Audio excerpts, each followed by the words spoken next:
We're live. Good afternoon, everyone, and welcome to the regular board meeting of August 31st, 2022. First of all, I'd like to acknowledge that this meeting is being held on the traditional territory of the Coast Salish peoples. And with that, I turn to approval of the agenda with a new business item added. Mr. Robbins?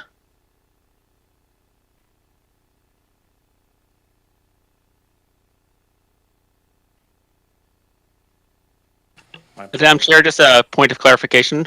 Yes. On my screen, I think I see 10 or 11 board members. Am I missing people? And I'm not sure I know all the representatives and who they're representing. We have quorum. I'm not sure. I haven't had. I would also like to welcome. We have an alternate director, McNeil, and an alternate director, Sandhu, that is with us today. I'm not sure who else is missing. I believe it looks like it could be Director Stone isn't here. And Director Stapleton isn't here either right now. So we have two missing, but we will continue. I did not get any apologies.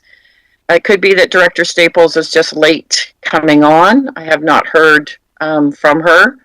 So with that, we could get an approval with the new business item and move along and wait for the two to join us. Madam Chair, we still haven't heard what the new business item is. Yes, we're waiting for that. Thank you, Madam Chair. If I may, two pieces of correspondence from Island Coast Economic Trust. It is a bit timely. It is a request of the Board for consideration of investment in the Island Coast Economic Trust as their funding is coming to an end from the province, and so this is asking for endorsement and support. They're looking for a support letter from ICE-T. Correct. So if we could add that on to new business, that would be helpful. Anything else? And I don't think there's anything else. And with that, new business added, I'd look to an approval. It's been moved. Is there a seconder? Moved and seconded. All in favor? Opposed, if any? Motion is carried. Thank you very much. Moving on now to Mr. Robbins, the adoption of the minutes. Yes, Madam Chair, the minutes of the regular board meeting of July 27th, 2022. There a mover? No movers today. Mover and a seconder. All in favor? Opposed, if any? Motion's carried. Thank you so much. Moving any business arising from the minutes? None. We'll go straight to delegations. Mr. Robbins. I believe that did you get the correction on who the delegates are? Correct. Despite our agenda published, joining us here in Chambers, Molly Hudson and Ross McKeever from Mosaic Forest Management. Welcome.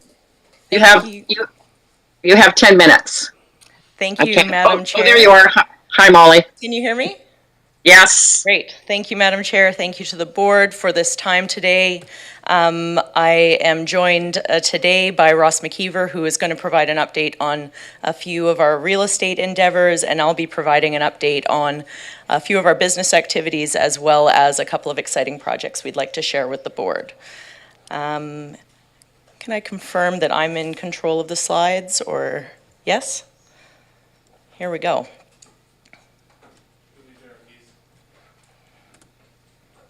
Doesn't appear to be working for me with the arrows. Thank you. So just to start with a brief reminder about who Mosaic is, we're Canada's largest private timberland producer, and we also operate on Crown licenses, primarily north of Campbell River through the Johnstone Straits and in the mainland coast. We manage over 2,000 workers employed in our operations. About half of our production comes from a unionized workforce, so we're a very proud primary employer in this region and on Vancouver Island. We support over 50 local mills with our products, and our supply chain, as studied in 2019, contributes to $68 million a year to this local economy in the CVRD. The forest sector is contributing in the neighborhood of $190 million per year in the CVRD, so a significant contributor to this region through the forest economy. We're really excited about the work that we're doing in the digital and technology space, a significant investment there. We're a member of the BC Digital Technology Supercluster, working to on forest machine connectivity using satellites to monitor safety and efficiency and move the forest sector into the kind of technology improvement workspace. So that's an exciting development we're working on that we'll talk more about, I'm sure, in the future. Third-party certifications are a big part of our business, and I just want to highlight a few that I've put the logos up on the right. First off is our Progressive Aboriginal Relations Certification. This is granted to us by the Canadian Council of Aboriginal Business. We are at the silver level, and this really provides a framework and a solid commitment from us to our participation in the path to reconciliation, and really focuses us on building long-lasting, durable relationships with our First Nations partners and the Indigenous communities in which we work. SFI on the bottom is our forest management certification. This is a standard that drives our forest policies and practices on a daily basis. And it also provides consumers of forest products at the end of the value chain an assurance that their products have come from a sustainably managed forest. Next slide, please. It's still not working for me, thanks. A few other highlights. We've been operating on the BC coast for over 100 years, so a consistent and reliable fiber supply to our local communities and other customers through that century. Our owners are BC and federal public pension funds. Our owners are well aligned with us in their values and our commitment to renewable, long-term, sustainable forest management. And a reminder that, as always, our timber goes to local mills first. So I mentioned that 50-plus mills in BC that get some of their fiber from the Mosaic managed land base. Next slide, please. A couple of our key achievements from 2021. We were recognized as one of BC's top employers, something we're really proud of. And one of the highlights of that recognition is our comprehensive diversity, equity, and inclusion strategy, really bringing those concepts into the forest sector to broaden our workforce and ensure that we are welcoming of all perspectives and all folks. Our contributions to community organizations were over $500,000 last year.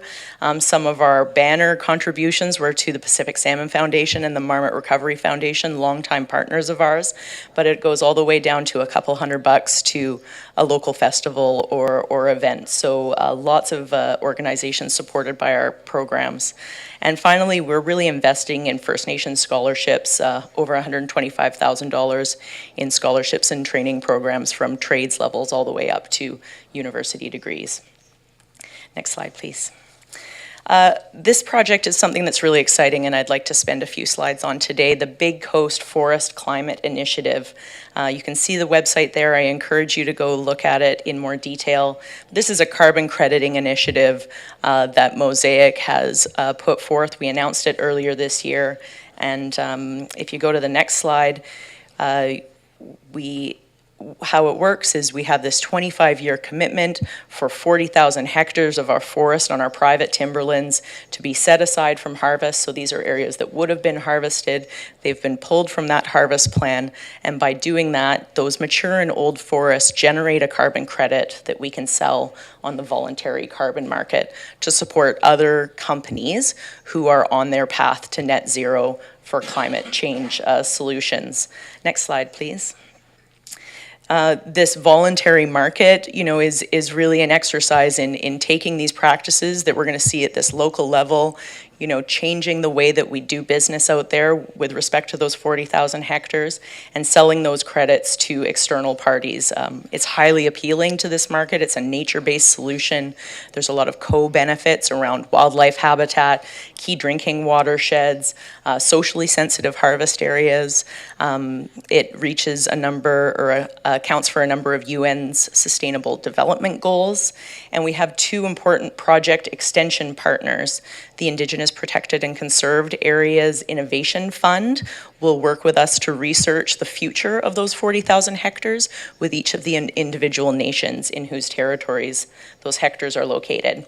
Pacific Salmon Foundation, a longtime partner of ours, will leverage funding from us through this project to do further research on marine and freshwater climate research on the BC coast. So a very exciting project. Next slide, please. To bring it down to the local level here, you'll see your Cowichan Valley, and the blue areas indicated on this map are all of those areas included in this carbon project. So extensive coverage across the land base, providing community benefits, wildlife habitat benefits, conservation benefits, as well as a viable financial project for us as a company and for our shareholders. Next slide, please. Recreational access, to switch gears a little bit. This is always oh, my slide flipped over there for some reason. Go back a few, thank you. Yeah, Ross is pulling me off the stage here. I'll just cover recreational access while we sort that out. So, the public is always interested to find opportunities to recreate on our lands. We have a lot of opportunities for that, including formalized access agreements with mountain bike groups, search and rescue groups, the Trans-Canada Trail. We provide general weekend openings to the public through our access portal on our website. And most recently, we signed an agreement with the Cowichan ATV Club to provide them sanctioned weekend access if they adhere to a few of our safety requirements and help us with environmental management and reporting of vandalism and illegal activities. So really great to take that next step with ATV clubs. And then a few other highlights are shown here on the slide, including school trips with Bob Crandall, cleanup events, the Cowichan Trailblazers, and Grand Fondos. Next slide, please. Couple of other highlights, good collaboration with hatchery groups and PSF. There's Jack Judson on the left there from Bush Creek Hatchery. The support of the Marpole truck for the Cowichan District Hospital Foundation. There's me hanging out with some local folks in Coxsila Grove. And we were really excited to install a new fishing dock in partnership with the Freshwater Fisheries Society of BC at Kissinger Lake earlier this year. And I'd be remiss if I didn't mention the Musachi fire truck that was announced earlier this year as well. With that, I'd like to pass it over to my colleague Ross to talk a bit about real estate. Thanks, Molly. I'll just be really quick. I'm just here to give you an update on what we're doing. I just need, excuse me, Ross, I just need approval from the committee that our 10 minutes is up, that we add another 10 minutes on to this delegation. Look, it's been moved. Is there a seconder? All in favor? Great. Go ahead, Ross. Thank you. Yeah, thank you. Thank you very much for the extra time. Much appreciated. Couverton Real Estate, which is the real estate brand of Mosaic Forest Management. We're active across Vancouver Island. We have projects and active real estate investment from Port McNeill to the Sunshine Coast, down to the CVRD, the Cowichan Valley Regional District. So we are quite spread, and we do take into account all the opportunities that we have within the communities where we're at. Active in the CVRD right now is we are pursuing and working with staff on an HOCP application for a special study area in the Area A, Mill Bay area. And we're hoping to work through and engage in the OCP process with this application. Like I mentioned, we have been working with staff and trying to identify lands for the future of Mill Bay and possible expansion of that. Also, as you may recall from several years ago, worked in Area I with the Musachi Lake sewer infrastructure program, where we dedicated some lands for that system. They're in the Honeymoon Bay area, actually, and with that, we have some zoned land in the Honeymoon Bay area, which we are actively working on and doing some background planning work to move forward and provide product into that market into the future. There's a small commercial piece, there's some residential, and there's also industrial there, so employment lands, which we're very excited about seeing what can be done with those. That's just a really high overview of what we're working on specifically to this area. And we do have interest, obviously, in where it says Musachi and Beaver Lake special study areas as part of the MOCP process as well. Molly? Thanks, Ross. I'll just wrap us up here, if I could have the next slide, with a few things that are on our list for the near future. We've been doing great work with the Cowichan Lake Trailblazers. We'll be installing new signage with them at Fair Service Trails areas and Christopher Rock and Yubo. We have some new scholarships at VIU that we're excited about, supporting diversity, equity, inclusion in the trades, and an Indigenous Planning and Conserved Area Planning Certificate. Folks may be familiar that we're logging some second growth forests above Lake Cowichan on Hill 60 by helicopter. If you're in the neighborhood, you may have seen the air crane. That air crane will be there for a few more days, and then we'll bring in the Vertol, which is the machine shown on the slide here, and helicopters always get people interested, so we'll host a family day later in September where we'll bring the machine in and allow families to come in and meet the pilot and get some photos. And finally, we'll be participating in the local Rivers Day celebration later this month with the Cowichan Stewardship Roundtable and other partners, so we hope to see you all there. And with that, Madam Chair, thank you for the extra time. Thank you all for your time, and we're happy to take questions. Great, thank you so much. Just on one of your slides, Area I is Area F. Just a correction on that one, the Musachi Lake. Not a big deal, but we're used to it from our end. But the ABCs are complicated for other people. I turn to Well, Director I'm Morris. disappointed because I thought I had taken it over. I know. I thought you would like that, but sorry, it belongs to another area. I turn to Director Morrison, Sebring, and if there's an Ann Kuhn. Director Morrison, go ahead, please. Thank you, Madam Chair, and thank you for coming and doing the presentation. So I'll just pose both my questions now. I'd be remiss if I didn't bring up the fact that some of the community were a little surprised at some of the noise coming from the big Sikorsky. And just for reference, when it comes to water bombers, there's water bombers and then there's the Mars bomber. It's a totally different scale of equipment. And we had the Sikorsky air crane doing some work in the community, which raised the ire of a number of people, but they were under the impression that they may be hearing that for 5 or 6 weeks. So can you clarify the length of time that'll be there? And I guess secondly, can you maybe expand a little bit on the greenhouse gas and the sequestration and where your organization is in the grand scheme of things? As far as I heard, you were selling credits, but where's your organization from an operational stance on that? Great. Ms. Hudson. Thank you. A two-parter there. Thank you, Director. So on the first question around helicopter operations, yes, we absolutely acknowledge that there is certainly some level of disturbance that the community would experience when a helicopter is operating very near town, particularly a heavy lift helicopter like the air crane. So we did try to provide advance notice. We presented at Lake Cowichan Council recently. We posted through our social media channels that these operations would be happening. Helicopter work has a lot of uncertain timelines, but what we do know is that the air crane will just be there for a few days more. So the conditions have been good, and we expect that we will wrap the air crane part of that project in the next few days. We'll have some downtime for a little while, and then we'll be bringing that medium lift in helicopter in later in September. We'll provide more updates to the community then and have that community date so that folks can come and chat with us about that directly.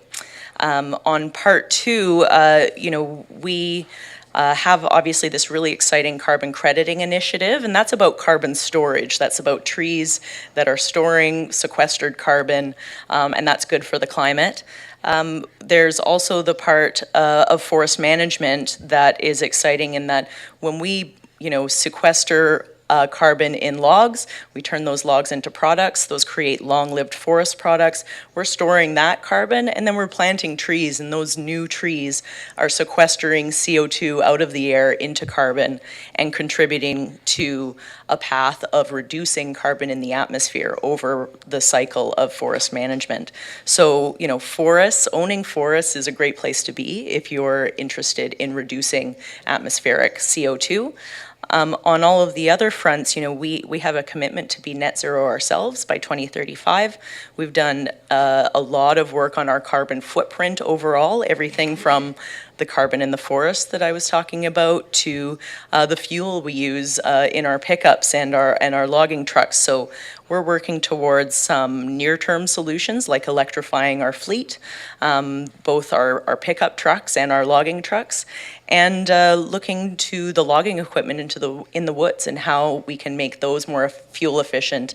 And over time, you know, walking down that path to net zero, using our forests, using the technology out there to make ourselves a net positive carbon company. So very much focused on it these days. It's a big part of our work. Thank you. Thank you. I turn now to, I have Director Sebring, Kuhn, and Wilson. Have I missed anyone?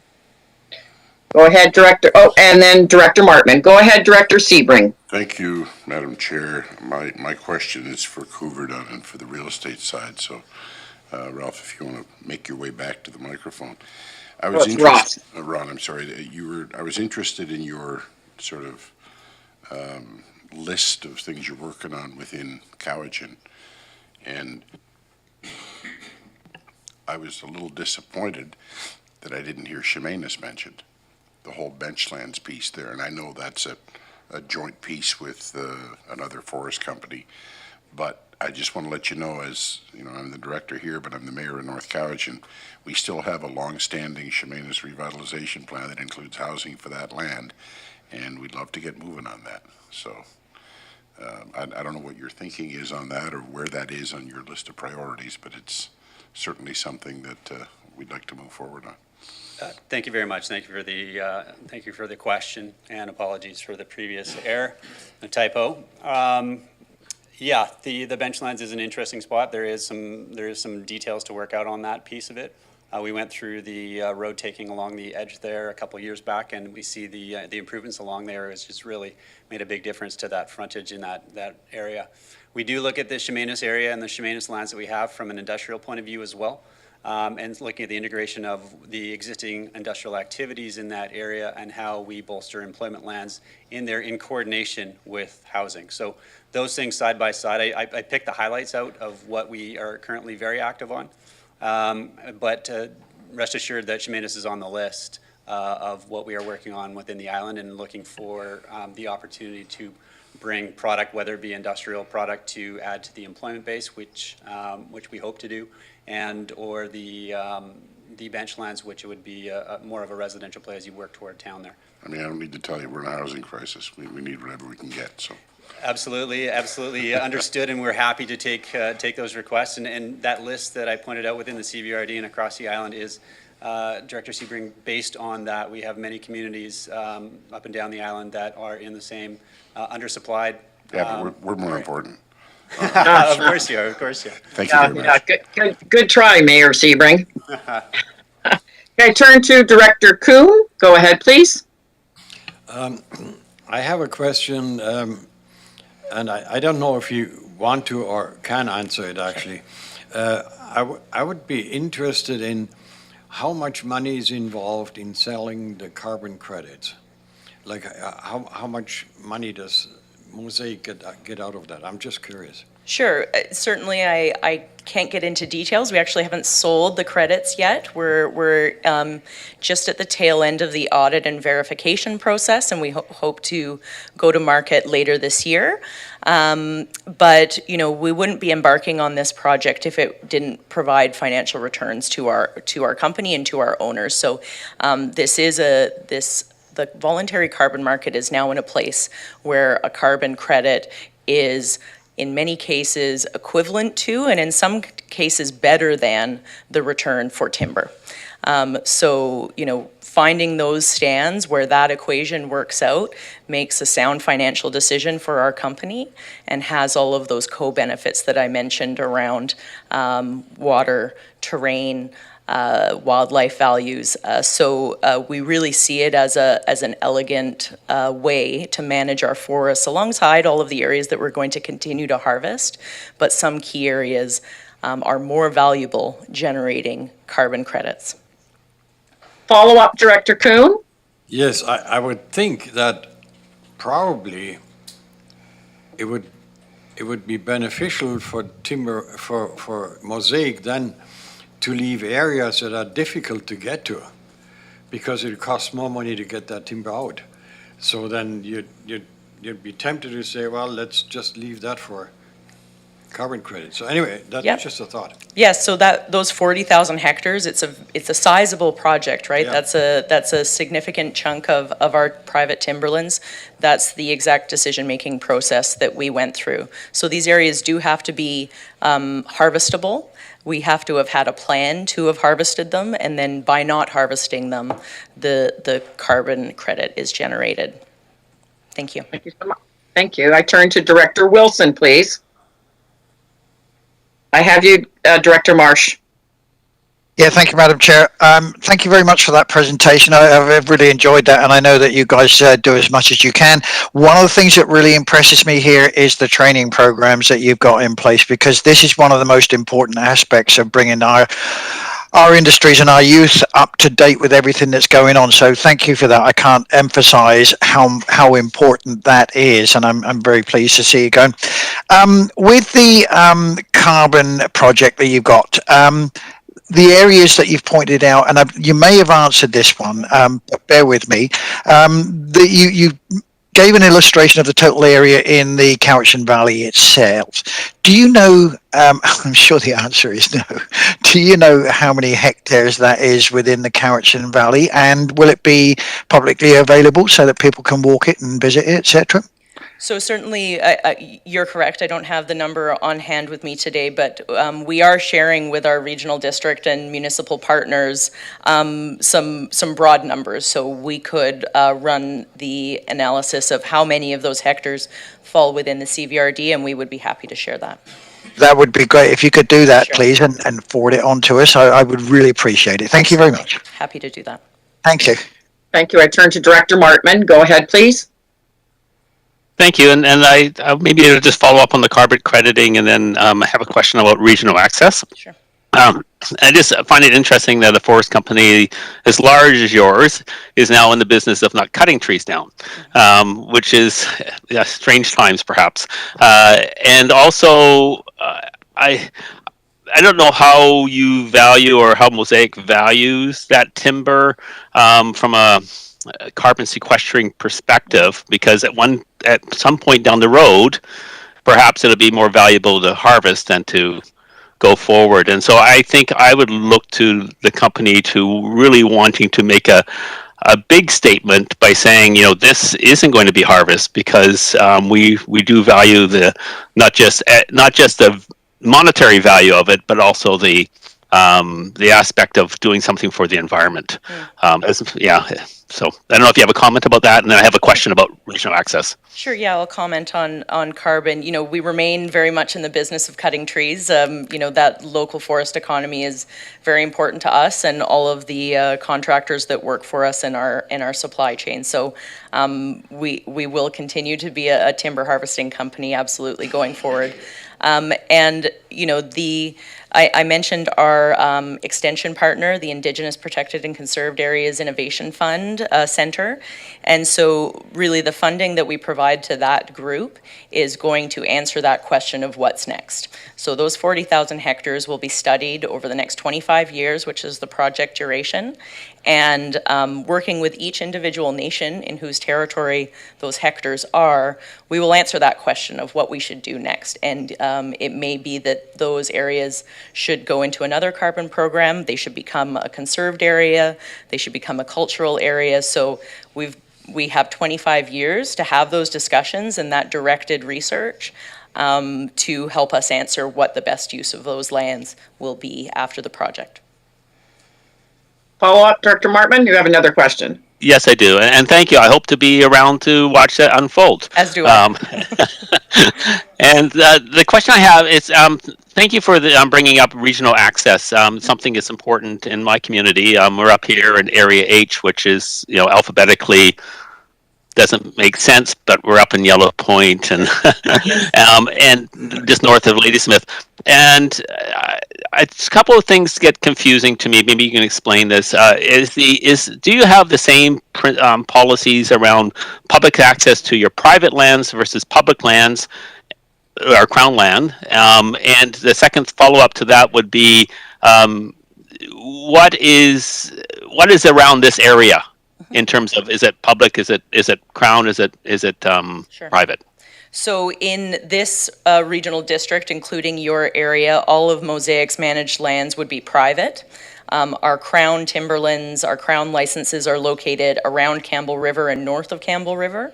So in this area, all lands managed by Mosaic are private timberlands managed under the Private Managed Forest Land Act. So they are, that is an assessment class of private timberlands. So in your area, we would have access agreements with a number of local clubs to provide access to those areas, as well as general kind of gate openings during the weekend, so that the public generally, who is not a member of the club, can recreate on those lands. To follow up, go ahead, please. So, and is that different than your access to the crown lands north of Campbell River? Yes, crown lands, obviously those are owned by the public, and so restricting access to those is not endorsed by the crown. So, and if I could just maybe try to head off your next question, private timberlands, we are managing a private asset, so the protection of those lands from fire, from vandalism, from dumping, is the responsibility and liability of the company. So taking all reasonable measures to protect that asset, whether it's the value or the environment, falls on us to manage. So that is one of the key reasons for the access controls that you see on our private timberlands. Follow up, Director Martman, go ahead, please.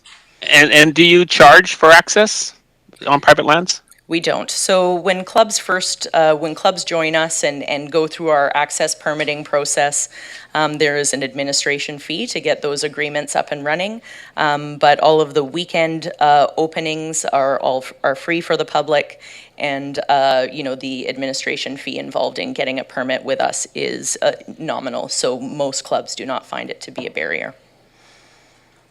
Another follow-up, Director Martman. Go ahead. Thank you, and thank you for clarifying. I think there's some confusion. I think that's one of the things that people get confused when they see different rules, up north of Campbell River and versus down here. And so that helps me understand, and I'll explain to people. And I do understand your position as a company, what you need to do. I just wanted to thank you, though, for a shout out to Jack Judson and to the volunteers that work at the Bush Creek Hatchery. He's quite a character, and yes, their work is wonderful, and it's lifelong for them. So I just want to appreciate your shout out to them. They're a special group for sure. And just to close the access comment, I encourage everybody to go to our website, mosaicforest.com. There is a number of pages dedicated to access, including real-time maps to tell you where and when you can access particular areas, as well as a list of some of the clubs that you can join to get access to our lands in a sanctioned way. Thank you. Great, thank you. Thank you. I turn to Director Marsh, and then to close, Director Salmon. Go ahead, Director Marsh. Thank you, Madam Chair, and thank you very much for your presentation. I had a question about your carbon credit program. Is it retroactive for the time that those were part of your future logging and then you took them out? So there is a portion of it that is retroactive. So it goes back a couple of years from today, but it's 25 years forward. So Right. As the previous director said, I may still be around for that expiry date. Here's hoping, but yeah, it's 25 years from today. Okay, and can you tell me, I've been hearing all kinds of things about a huge percentage of timber has to be by law sent off on as raw logs. Is that correct, or can you clarify that for me? Yeah, happy to. So the way the log export restrictions work are that there is government policy that requires us, before we can sell and ship any logs outside of Canada, we have to offer it and advertise it to local log buyers. So any local mill, big or small, any buyer, big or small, has the opportunity to purchase our logs at a fair market value as deemed by a provincial committee prior to us being able to export it. And so once we pass what we call the surplus test, aka, otherwise, the logs that we're exporting are surplus to local needs, that's when we can sell those and ship them away to an international customer. So that's, in short, how the mechanism works. There's, again, a lot of great information on our website if you'd like to have a look under the business section. We offer domestically first, and then it goes to international markets is the long and the short of it. And that varies over time as local demand increases and decreases, but always getting those logs locally offered first. Right. So this is thank you, Madam Chair. Sorry, I didn't ask you for that. This might be putting you in an awkward position, but say over the last decade, is there an average of the percentage of raw logs that are shipped away? And not just by you, I'm just trying to find out what's accurate. Yep, absolutely. And I don't know that I would say it's a 10-year time period, but if you'll grant me, a 5-year estimate, it's in the neighborhood of half and half. We're more logs are saying locally now, so it can be 60-40 either way, but I think it's fair to say roughly half and half. But just to clarify for anyone who might be listening, that's because 50% of them or 40% of them, there's no market for them here. That's right. Or the local mills have their supply met, and therefore the logs that we're exporting are surplus to their needs. Thanks very much. Thank you for the question. Thank you. And Molly, we have one more from Director Salmon. Go ahead, please. Great. Yeah, thank you. Might be another slightly awkward question, but on property taxes, so just the portion that forestry companies have been paying of the overall tax bill has been going down lately, leaving more for residential and other categories. And I just wonder if you have any comments on why that is and whether that trend, you see that continuing. It's the only reason it's awkward for me, Director Salmon, is that I don't know the details of the tax files, so I don't want to hazard any answer there that is inaccurate, but I'm happy to follow up with you with some of our local, our staff experts on the tax file if you like. Okay, appreciate that. Thank you. Thank you. Okay. With that, I'd like to thank you very much. It was really appreciated for us to get the straight information from your organization, and we appreciate it a lot. And with that, we have our virtual applause. You might get some you have some in-house as well. But Wonderful. Thank you so much, Thank Molly you all for and your time. Ross. I appreciate it. Bye-bye. With that, I'd also like to see that double check with Mr. Robbins that I did skip over the public input period, hoping there was nobody waiting in queue to have public input. So that's just what I wanted to make sure. Okay, thank you. Turning now to correspondence. Madam Chair, there's one piece of correspondence from the Vancouver Island and Coastal Communities Climate Leadership Steering Committee. It's regard to a request for financial support. It's before the board for direction. Okay, is there anybody that wishes to speak to this correspondence? Go ahead, Director Marsh. You're muted. Sorry. I would like to see us support ICE-T in gaining what is, as per their report, quite a bit less per citizen on the island for infrastructure things compared to the other parts of the province. I think I don't know this, but I hunch we take a pretty big share of tourists that come.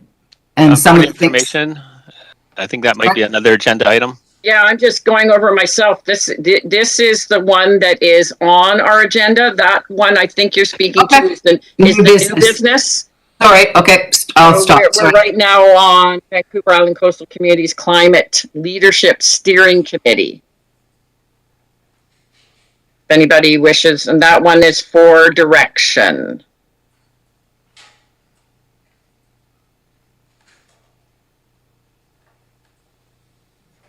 And I'm not seeing, so we will move on. Okay, I turn to Director Staples.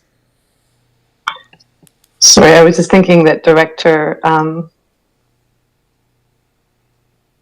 don't know, my mind has just gone completely and totally gapped. Nicholson is the representative on the committee, so okay. But she's not here today. Should we just put that on, should we put that on our next our next board? So let's refer this back. So this piece of correspondence, we could refer that to our next board. Thank you. Could we pull up Mr. Robbins, the other piece of correspondence at this time, the new business? Or do we have to? Certainly, Madam Chair, if you prefer to dispense with the correspondence from Island Coastal Trust, which would have been under agenda item 18. Is that what you're referring to? Yes, please. Yeah. Do I need a resolution to pull that forward, or can I just bring that forward now as correspondence? I think it's fine to bring it forward for correspondence now. It just kind of pertains to the same, similar to this one, so we can carry on that same vein. And Director Marsh wanted to speak to it. Director Sebring? Yeah, I'm going to definitely be in support that we, in fact, I'll make the motion that the board authorize the chair to write a letter of support for the recapitalization of the Island Coast Economic Trust. And if I get a seconder, thank you. Okay, it's been moved and seconded, and would you like to speak? Just very, very briefly, I was at my last ICE-T board meeting last week, although technically I'm no longer on the board, but it's one of my favorite tables that I've sat at in the last 4 years. There's a real, if I can put it gently, unlevel playing field between the various economic trusts. You look at the Columbia Basin Trust and some of the stuff that's happening up north. You know, we as ICE-T have had to go back to the province every few years, cap in hand, to ask for more money that we can then dole out for economic development and tourism generation and First Nations stuff here on what's basically the AVICC region.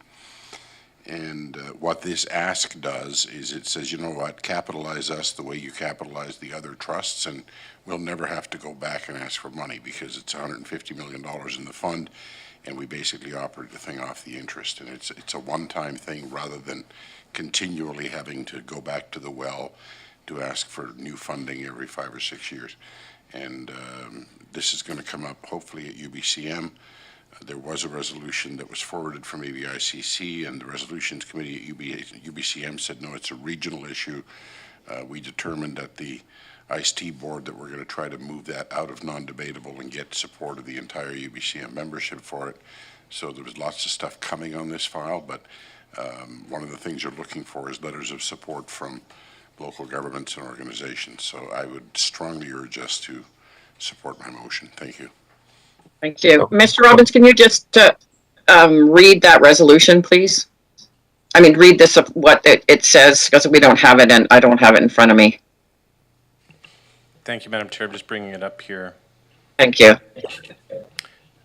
On behalf of the Board of Directors, we would grateful for the Cowichan Valley Regional District to convey your perspectives on our case for investment for at least $150 million in budget 2023 in a formal letter to Honourable Minister Ravi Kahlon, Minister of Jobs, Economic Recovery and Innovation, so that he receives your perspectives directly and that we are able to include your letter when we submit the case for investment to the Ministry in mid-September. Thank you so much. I have Director Salmon and then Director Marsh. Director Salmon. I was just asking, could we be emailed that, please? I don't seem to have anything. You already get a copy. It's in your email already, Blake. Okay, thank you. Yes, Madam Chair, we distributed it just earlier at the beginning of the meeting. Okay, thank you. Turn to Director Marsh. Yeah, I would like to see us ask for something a bit more close to parity, but I guess we should be supporting what they're asking. But what we were just referencing that was emailed has the stats. And so in Vancouver Island, 150 million is $280 per resident. In Southern Interior, what they get is 563 per resident. And in central northern BC, it's 855 per resident. And, you know, perhaps people who've been on the ICT board, I suspect Director Morrison was when he was chair, could kind of explain, you know, what does the board feel about that part? Because it seems to me that that's quite a bit of underfunding. And what I was starting to say when I mistakenly brought this up was, I think that there's a case to be made that we get quite a significant amount of visitors here. And I think one of the projects that was partially funded was in Ucluelet. In my first year on local government, it was some kind of a land-based marina thing where you could see fish. And certainly we wouldn't have a parking lot redone in Chemainus if we hadn't had ICT funds. And I suspect there's many things in every community up and down the island that on their own local governments couldn't have done. And I think that honestly, we're just as valuable as other regions, and we should be a little bit closer to parity with those other ones. So Thank you. That's exactly what this is heading towards. Thank you. Okay, so I'm going to call the question. All in favor? Opposed, if any? Motion is carried. Thank you very much. Moving on now, Mr. Robbins. Thank you, Madam Chair. Under Agenda Item 9, Committee Commission Reports, CR1 is the report and recommendations of the Committee of the Whole meeting of July 27, 2022. Turn to Director Sebring. Thank you, Madam Chair. Since those recommendations were published in the agenda, I'm not going to read them all, but I will make the motion for 1 through 6 under CR1. If I can get a seconder. It's been moved and seconded. Point of order. Yes. This isn't the same document I read on Friday. Is this the revised document? Ben, you're going to have to turn your video off. Turn your video off because you're cutting out. Isn't this the same document from Friday? I'm confused. Mr. Robbins? Madam Chair, the original publication had a recommendation that was not passed.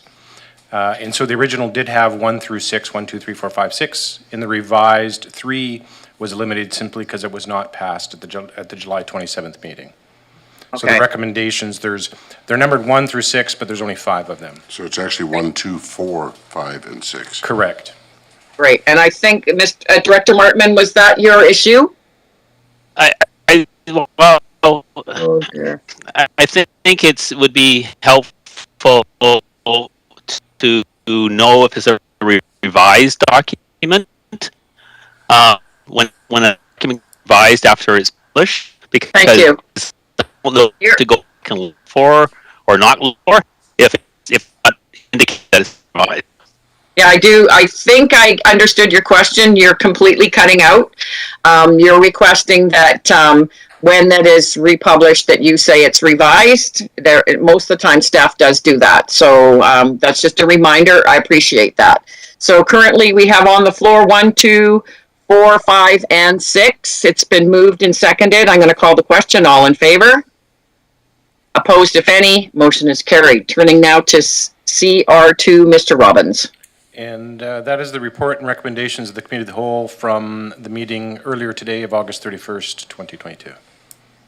Okay, are there any questions about that? I turn to Director Sebring. Thank you, Madam Chair. And because these were not published on the agenda, because this was a late addition to today's agenda, I will read those recommendations just so, in the interest of transparency, if people are watching the meeting. First recommendation is that the 2022 budget for Function 520 Solid Waste Management Complex be amended by A, increasing MFA funding short-term by $40,000 and increasing capital expense by $40,000. Bullet 2, that the short-term borrowing of up to 200, or make that $305,000 be approved for the excavator replacement under Function 520 Solid Waste Management Complex to be paid back over 5 years as per the liabilities under Agreement Section 175 of the Community Charter. And number 3, that CBRD Board Resolution 22-330-52 from the regular board meeting May 11th, 2022 be rescinded. And then the second recommendation, again broken down into 3 points. Number 1, that the 2022 budget for Function 520 Solid Waste Management Complex be amended by increasing MFA funding short-term by $50,000 and increasing capital expense $50,000. That short-term borrowing of up to $125,000 be approved for the transfer station scale replacement under Function 520 Solid Waste Management Complex to be paid back over 5 years as per the liabilities under Agreement Section 175 of the Community Charter. And 3, that the CBRD Board Resolution 21282-4 from the regular board meeting held April 20th, 2021 be rescinded. And those are the recommendations from today's meeting, and I'll move them. Okay, they've been moved. Is there a seconder, please? Director Marsh, second. Go ahead. I actually have a question, Madam Chair, because Did you just second it as well? Did you second I'm happy to talk about it, but I'm confused because in my agenda package it says 40,000, not 50,000, and I wanted to make sure I knew what I was voting on and the public knew. The first one is 40,000 and the second one is 50,000. Yeah, I don't see a 50,000 anywhere, Director Sebring. It's the 50,000 is the B, A and B of number 2. Maybe it's on the next page. You got to scroll down. Well, I don't. That's not generally what happens because it's the background, but maybe no, I don't see it. Okay. Anyway, that was just in our previous meeting that we had discussed. We're just moving that now. So that had been thoroughly discussed at the committee of the whole. So if you're not going to second the motion, No, I did second it. I just had that question. I wasn't clear if you had were confident in your seconding the motion. Yep, no worries. Thank you. Okay, so I'm going to call the question. If I see no other hands up, all in favor? Opposed, if any? Motion is carried. Thank you so much. Thank you, Madam Chair. Thank you. SR1, Mr. Robbins. Thank you, Madam Chair. Staff reports. SR1 is a staff report from the Strategic Initiatives Division with regards to proposed amendments to bylaw 4270. There is a recommendation before the board, and that is that the staff prepare amendments to bylaw 4270 official community plan for the electoral area Schedule G. That's the growth containment boundary for Schedule S, the servicing existing and potential prior to board consideration of the inclusion of PID 000837598 Parcel A DD 42331 Section 4 Range 7 Plan 1038 Cowichan District except part in Plan VIP 79174 and VIP 85643 into the Lamburn Estates Water and Sewer System Services area. I turn to committee. It's been moved. Is there a seconder? Been moved and seconded. Any discussion? Seeing none, I'll call the question. All in favor? Opposed, if any? Motion's carried. Thank you so much. SR2.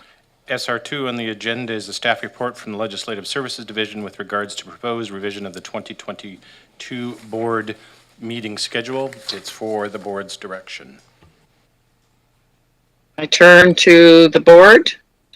There was some miscalculation when we made our calendar that a couple of the meetings would be after our election. So just looking to see what the committee's pleasure is. We thought that if something came up at those 2 times, if it was something important, that we would call the meeting, but if not, we would cancel. So I go ahead, Director Morrison. Yeah, thank you, Madam Chair. I looked at this with a fair bit of confusion. It's always been the practice, as my understanding, even when the election was bumped up into October, that there was one meeting post-election that would be the concluding meeting for the term. And if I'm not mistaken, I thought we were shortened up by a month this term. But I'm comfortable with that scenario where defeated candidates, new candidates, returning candidates. You will still end up with a meeting after the election is held, and that's what I was thinking would be the process that we would follow that we have done in the past. Director Sebring. Yeah, and, past practice notwithstanding, I would ask this board, would we really have any legitimate authority to pass any major issues post-October 15th? And generally speaking, I would question that and leave the schedule as it is. And if staff has something urgent that comes forward that absolutely needs to be dealt with, we have the meeting scheduled. But I would say leave the meetings scheduled as is, sort of on the collective understanding around this table that unless there's really urgent matters, that we're going to get a notice from staff saying, since there's no urgent matters, the meetings are canceled with the appropriate notice that's required for that.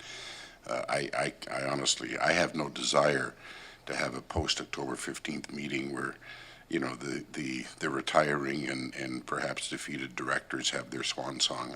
I'm not into swan songs. I could care less. I mean, this may be my last meeting. I think we have one more in September, so that's fine. But to me, it goes to a matter of credibility and authority. After October 15th, yeah, we're technically still the board until the new one is sworn in. But unless it's a really critical issue, I'd really hesitate to be making any decisions or going through an agenda as a board. So leave the calendar the way it is, on the assumption that probably these meetings are going to get canceled unless there's something urgent. That would be my position. Thank you. Are you moving option 2? Is that what option 2 is? Pretty much, yeah. Okay, so are you moving option 2? Sure.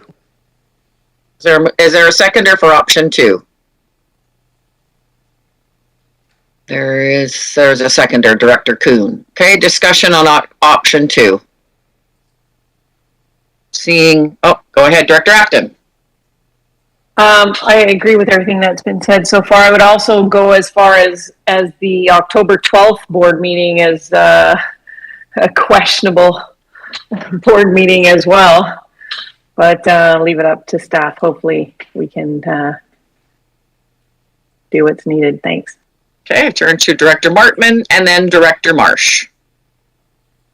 So past practice is always of value. I do think, though, that I would turn to staff and have a few questions about the what they see as being the best way forward, because this is a message to the public that we have meetings scheduled, and I'm of the belief that there is an election to be held, and until that new board is formed, there isn't any business to be held, period. That's up to the new board. And so I would not want to be holding or even putting out the message that we're holding a meeting.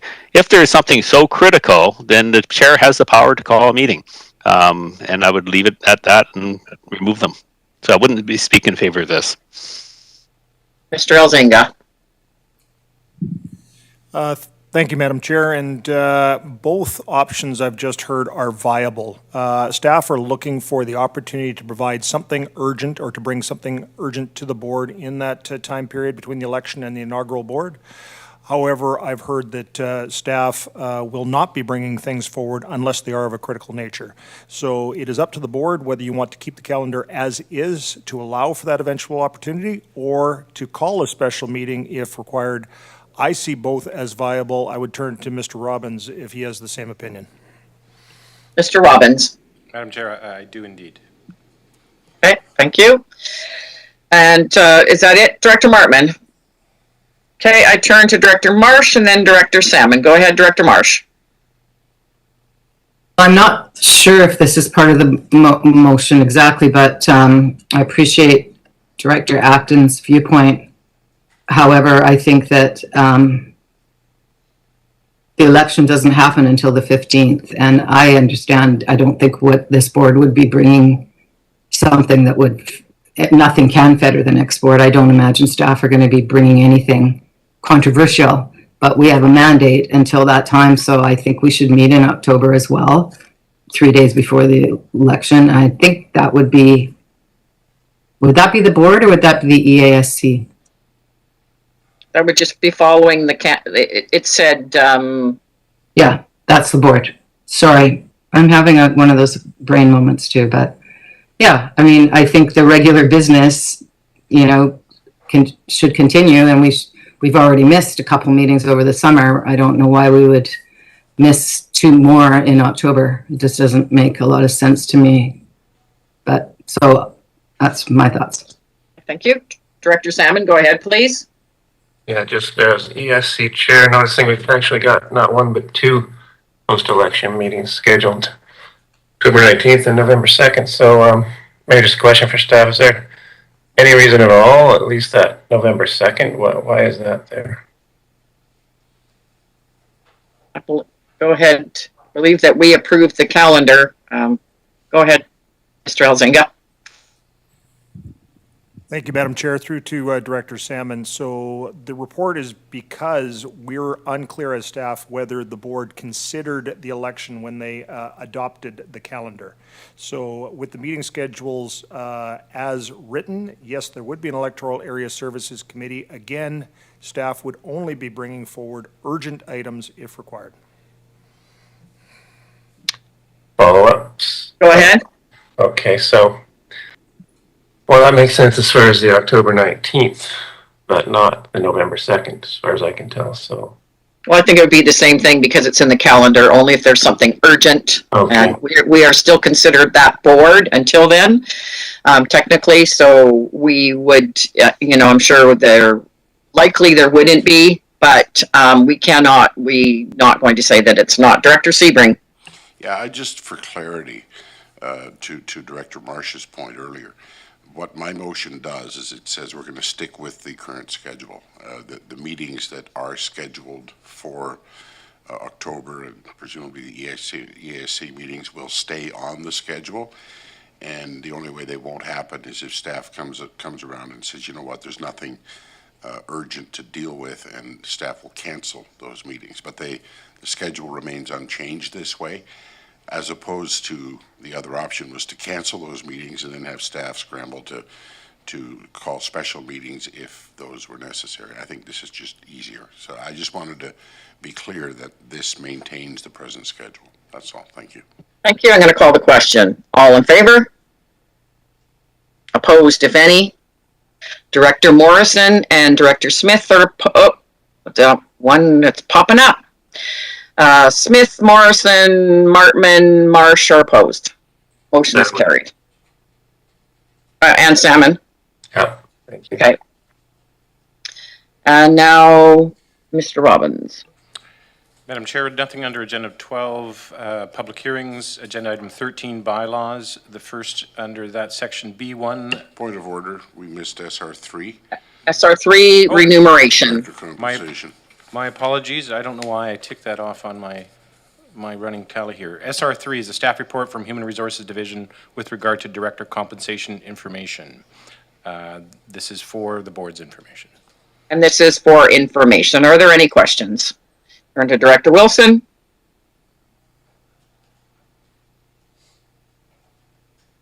Thank you, Madam Chair. I'm quite amazed at some of the numbers which are being thrown around here. As I recall, a couple of years ago, there was a number that was 70,000 a year from our present thing. I cannot support anything that is mentioned in here with the numbers that are being thrown around. I think it's illogical, and I just don't see it. Don't see it. I've got a spreadsheet that shows that since 2014 we have done very well at this table. I will support pay rises which is in line with what other people in the public sector are concerned, but 33%, I don't think so. I will oppose this one, every part of it. Thank you. Okay. This is for information, and there are 4 options as well. So Mr. Pidle has also come on board. So on our screen, welcome. I turn to Director Martman, and who else do I have? Is there anyone else that wishes to speak to this?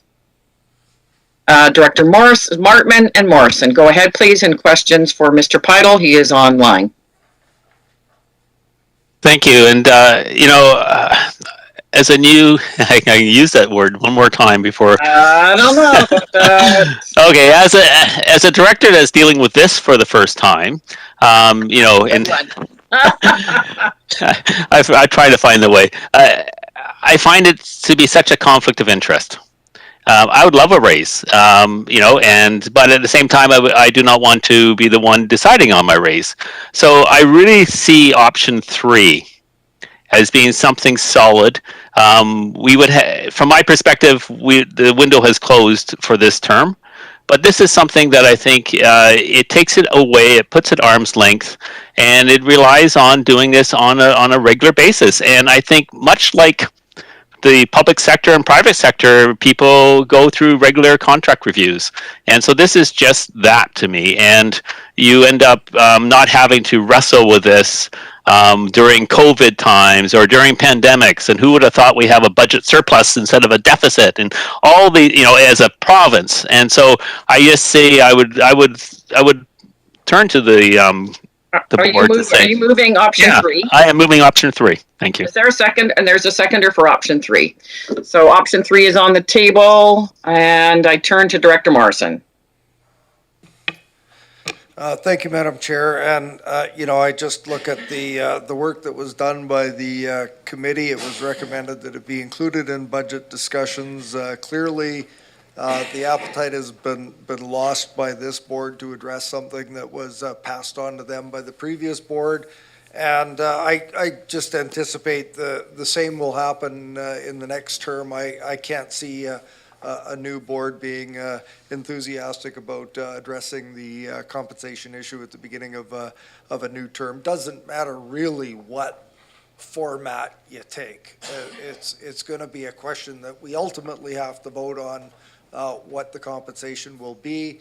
I thought this board had taken a pretty good stab at it at the beginning, and that work, it's sad if it will be tossed aside, but just remind everyone that the work that was done at the beginning of this year was because the previous board had kicked it down the road, and with us kicking it down the road again, it'll be, well, 9 years since it will have had a good look.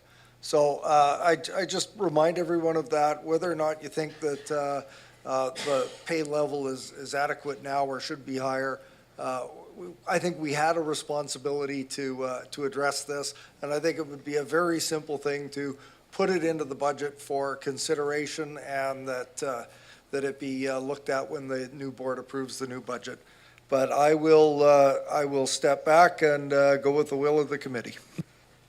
Thank you. I think option 3 still gives us a lot of alternatives of moving forward. Director Acton. Director Acton, Sebring, and thank you, Madam Chair. Oh, I think my headset just died. Sorry. Yeah, it's unfortunate that we have spent so much time and energy on this, and I agree. It's unfortunate that this is the position we're put in, and if we're going to do that, I think we should look at what the job description describes. It describes a position that is full-time and sometimes even more than full-time, expected days and nights and sometimes weekends. And the compensation is below minimum wage. If you look at full-time, it's below $15 an hour.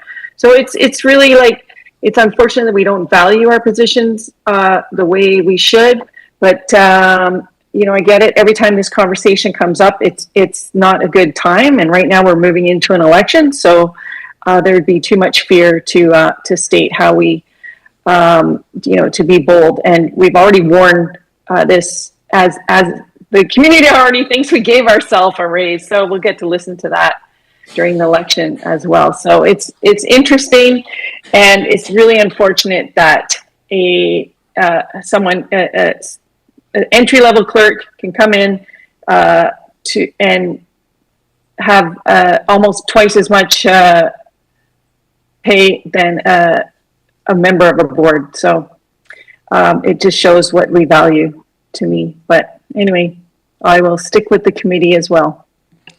I value everybody's service. I turn to Director Sebring. Yeah, I was just going to say that shows we value our entry-level clerks, but I get what you're saying, Director Acton. You know, just let's remember some context here. I mean, we were prepared as a board, I think, to take this one by the horns in 2019. And then by the time it actually got here for some fulsome discussion, all of a sudden we were in the middle of this thing called COVID. We weren't actually in the middle of it, we were at the start of it. And it was very unclear to most of us exactly what the impacts of COVID was going to be. And I argued strongly at that time that this is not the time to be giving ourselves an increase. In fact, at North Cowichan, we actually cut our council remuneration by 10% for a period of time at the start of COVID because of that uncertainty. And, it's somewhat unfortunate this hasn't come back for a fulsome discussion since then. That's just a function of the way things cycle through here. I have no horse in this race in the sense that A, I'm not an electoral area director, and this seems to address only EA directors' remuneration, and B, I'm not going to be here next term anyway. But I would support, I guess, option 3 that's on the table as a sort of a comprehensive way to look at it. But I would ask, with all due respect, why this only applies to electoral area directors. And I do understand that they are more underpaid than the municipal directors, but we on the municipal side have not had any substantive increase in a lot of time either. And, I can recall when Tom Walker was at this table, and we were under some criticism at North Cowichan because some of our councillors / mayor or whatever were in the eyes of some people double dipping and saying, you're getting paid at North Cowichan and you're getting paid at the CVRD. And Director Walker, Councillor Walker at that time said, that's really not a fair criticism. That's like saying, I flip burgers for a living and I work at McDonald's, so I should be expected to go across the street and flip burgers at Dairy Queen for nothing. No, we are in the business of governance. We're politicians, but really we're in the governance thing. And we do governance in our us municipal directors do governance in our municipal context, and we also do governance here. And I do think that there is a reasonable case to be made that it's also time to take a look at the remuneration for the municipal directors. And I say that, not even going to be here as a municipal director next year, so I don't care. But let's not lose sight of that one as well. And perhaps the increase certainly doesn't need to be as big as it does for the EA directors, who are vastly underpaid. But let's just not lose sight of that one is all I'd say. Thank you.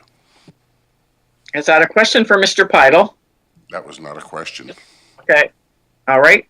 I turn to Director Kuhn. Looking at the options provided, and the option that's on the table, option 3, I cannot go for option 3 because I look at this thing and it's a bureaucratic nightmare. It'll be sessions and considerations and this and that. We've gone through all this, so it would be another waste of time. Thank you. Okay. Director Smith. And then Marsh. Thank you. So I'm not really sure if this is just a comment. I look at the North Cowichan Council remuneration, and it's around $31,000, and then they come to the CVRD table and they're paid another approximately $20,000. So you're around $50,000 for a municipal North Cowichan Council, and then remunerated for sitting at the CVRD board.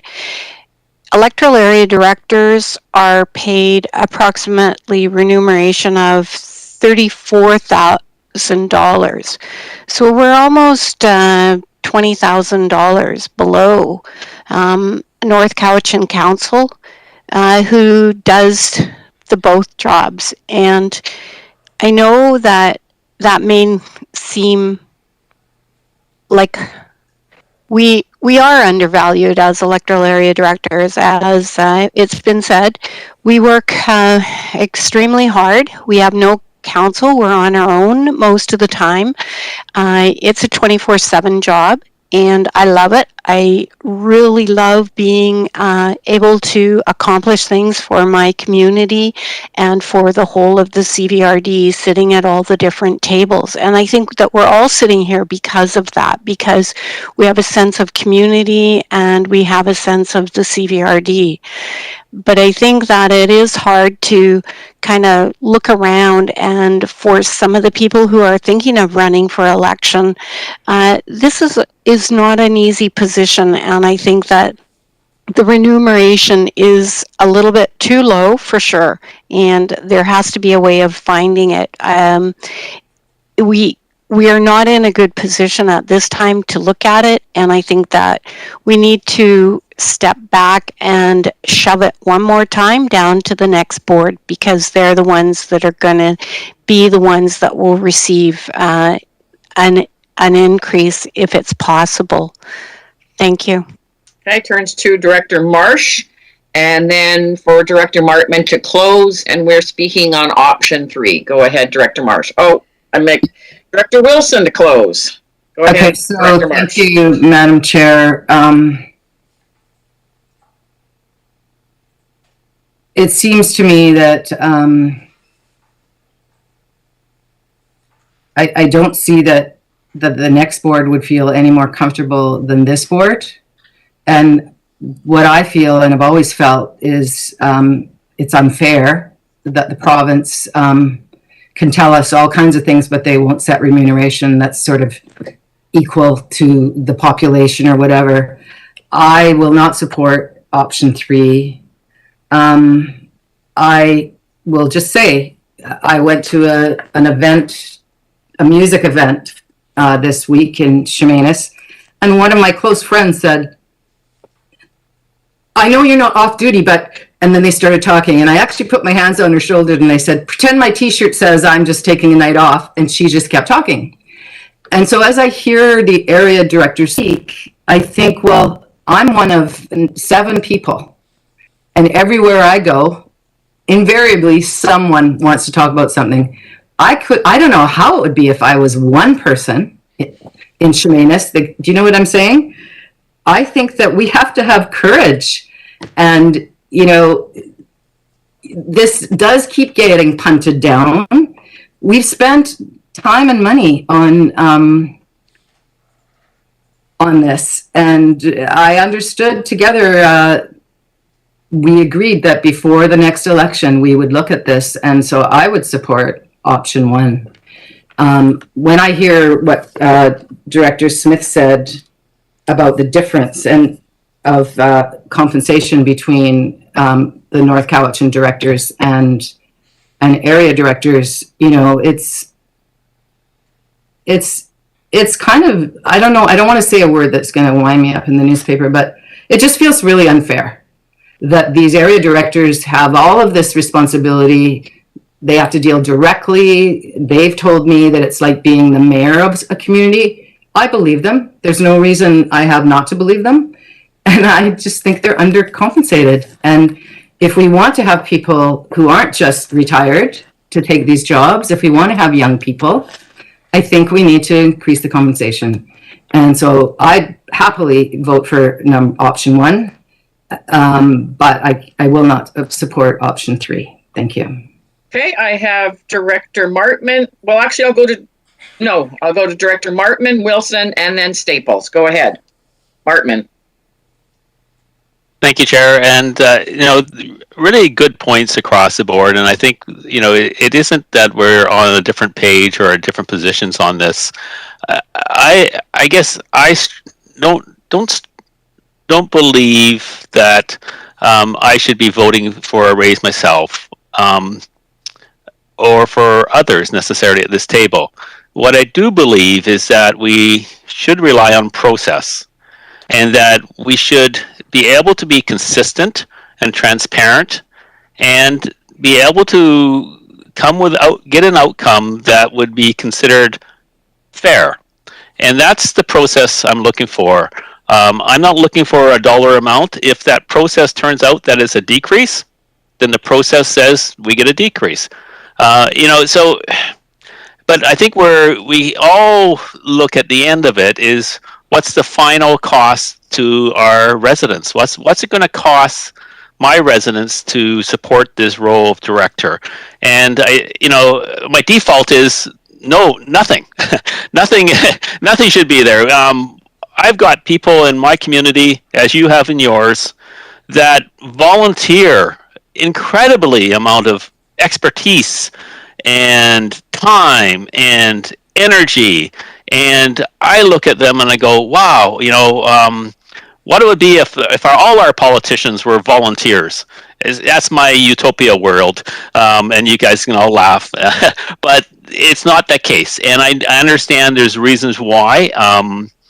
I look at other jurisdictions that attract young people, and I hear discussions around this table about why those younger people are attracted. Should they be, how do we make that happen? We want engagement. We look around the table, and there's a lot of people here. I won't say older, Careful. where I'm going with this. So it's really, I put this forward as a motion though, because I believe a process would help us get through it. And I understand if people aren't supportive of that, and maybe it needs to be moved down to the next board. But just a thought that maybe we could come to a conclusion. Thank you. Thank you. I turn to Director Wilson, then Staples, then Morrison. Go ahead, Director Wilson. Yeah, thank you, Madam Chair. The board will probably have seen the spreadsheet that I've just sent out there, which has tracked their pay since 2014. And in that time, our average increase from 2014 to 21 has been 44%, or an average of 5 to 6% per year, which is way above what anybody else has got. But the spreadsheet is there; it shows the numbers. One of the things that's not mentioned here is the fact that we get a non-contributory health plan. It's one of the best health plans anywhere that I've ever seen. It pays everything. That in itself is worth $4,000 to $5,000 a year. Now, none of that is mentioned here. But it's one of the things, it's a benefit, but it's still worth $5,000 a year. And it certainly saves a lot of people on this board a lot in prescriptions. So that's another thing which has not been taken into consideration here. I wish, honestly, by the way, I will support option 3 because it seems to give us the most fair way of going about things.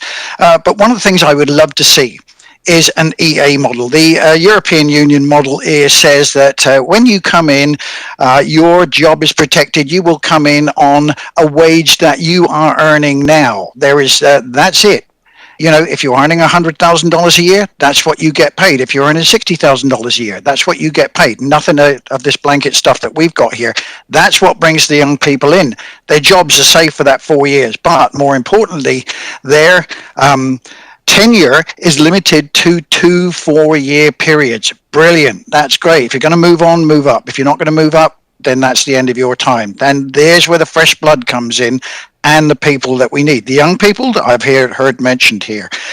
The cost, Director Martman did bring up the point of how much it would cost our residents. I think the actual cost would be very low, somewhere between $3 and $6 per person per resident to give these kind of raises. It's not high, but the perception that we could possibly go for a rise of double digits, unprecedented numbers, just does not sit well with me. But I will support option 3 in this particular case because it does give us some flexibility, but not to the extent that we've been talking about. Thank you.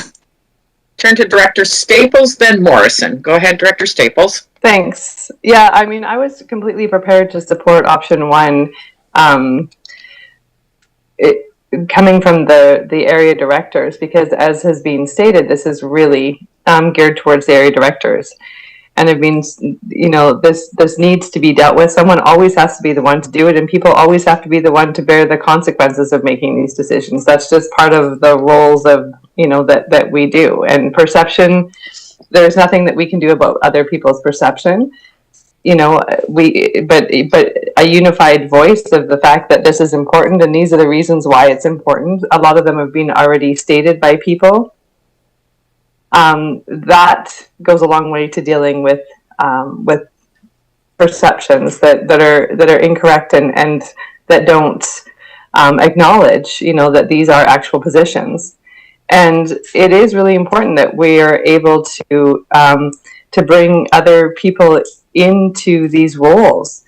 There's a lot of people who hear all the things that we have to go through, including what Director Marsh stated, being out in the community at an event. Well, what about being out in the community at a grocery store when somebody's angry about something, and all the social media rhetoric and all the things that we have to deal with? There's a lot, and a lot has changed in local government, in all levels of government. And the responsibilities, as has been stated in the meetings all during out the day at different presentations that we've had and different discussions that we've had, all of that is changing as well. Expectations are a lot greater than they were even 4 years ago. I think the pandemic has just increased exponentially the expectations on everyone.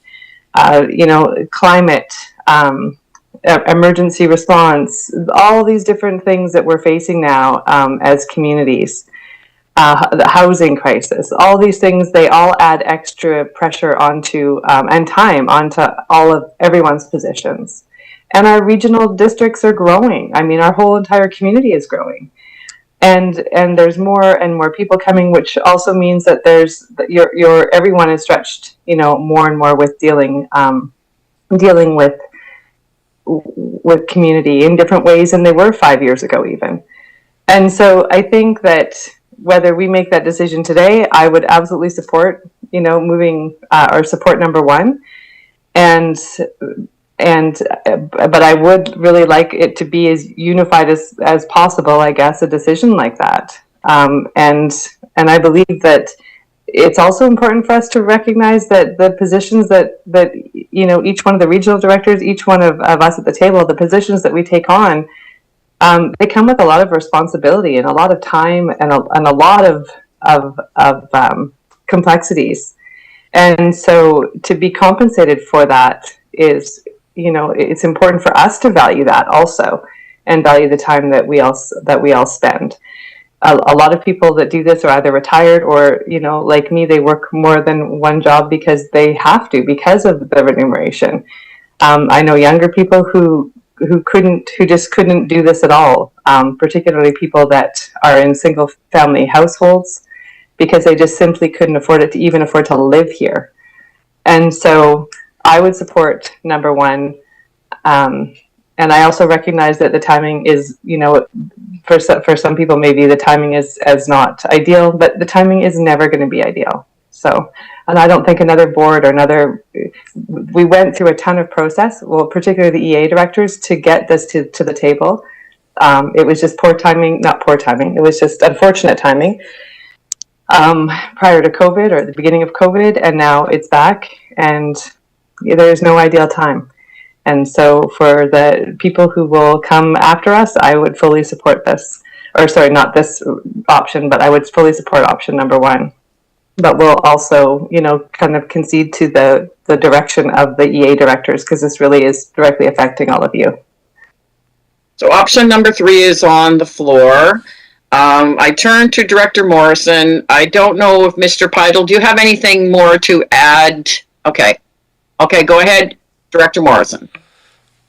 Thank you, and I want to thank Director Staples for a pretty darn good synopsis. And I know we're discussing option 3, and I can understand Director Martman's desire to see a whole bunch of process, but we did that process. And we came up with that number and we put it before the board right at the beginning of COVID.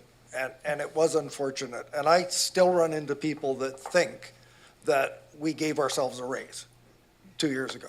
So we've already taken the heat for this. When it comes to timing, this is giving the opportunity, or the resolution that's on the floor is just about more study, just about more bureaucracy. I think we had a strong foundation to move forward. I'm going to recommend that people defeat 3, and I would move option 1 if number 3 is defeated. But I'm just going to share very quickly. On my way here this morning, stopped at Country Grocer in Lake Couch and picked up a liter of milk. Standing in line was one of my neighbors who had phoned to complain by law enforcement about an Airbnb. Well, that was the guy behind me. The guy in front of me who was paying for his groceries was complaining that he couldn't get a tenant who wasn't paying rent out of his rental property. And I had it coming from both directions. I went in to pick up a liter of cream. It was 20 minutes in the parking lot, just having a discussion about 2 or 3 different jurisdictions that would all have to come together to solve the Airbnb issue and the rental issue. We're on full time. As far as timing goes, we won't be giving ourselves a raise if we go to option 1. We'll be recommending it be included in budget discussions for the next board. I say that again because it looks like if we don't take this bold and brave step now, and it looks like it won't be unanimous, then the next board won't do it either. Thank you. So I'd just like to put myself on the list. I think that was the last speaker. We also have other things like mileage, for instance. There's a lot of us that claim mileage. So you have the medical, and the mileage does add up as well. I believe that's all tax-free too. So, you know, there are extra benefits with FCM, UBCM, AVICC. Those are added too. So I just wanted to make sure that those weren't lost. But with that, I'm going to call the question on option. Maybe I'm not going to call the question on option 3. Go ahead, Director Marsh. Yeah, maybe I view it a little bit differently. Some of those conferences, Madam Chair, that you mentioned, I don't see them as a benefit. I see them as a slogging lot of work and trying to take notes and learn how to move things forward and what's best practice, and being away from your family sometimes for a whole week. And I think it's just part of the best practice of any kind of organization that the people who are the managers, and if you take it down to it, you know, technically the board manages the district because they make the decisions. And this idea that, you know, I'm not going to, you know, if I'm not going to be here, it doesn't affect me. I mean, you know, we need to take a stand, I believe, for other people. And, you know, here you've got a couple, anyway, of municipal directors who could lose their chance of being elected because they're voting for you guys to get this increase. $3 a year, like, it's just, I don't understand. Is it ever going to happen if we don't do it now after all the time we put into it? Thank you. Whoops. I don't know what that was. I turn to, now I'm going to have another speakers list. I turn to Director Acton on option 3. Thank you, Madam Chair. I'm sorry that just to relay my own story, I would just like to share this one last time. As the youngest electoral area director, and I'm not even that young, but I did have smaller children. I had to, my first year as an electoral area director, it was a complete wash by paying for my childcare that was required for evenings and weekends and days, and commission meetings. And then the following year, I had a bit of a reduced daycare. And the part of the comment of conferences, it's not easy when you have a family. My husband would have to take off vacations, and then we lose family vacations. And bartering with in-laws or people to help out and to carry that weight when you're not home, and especially because we usually are on the weekends, and so that you needed added help. So I don't think the point of increasing our pay was not to belittle our roles, but it was to encourage other people to be able to.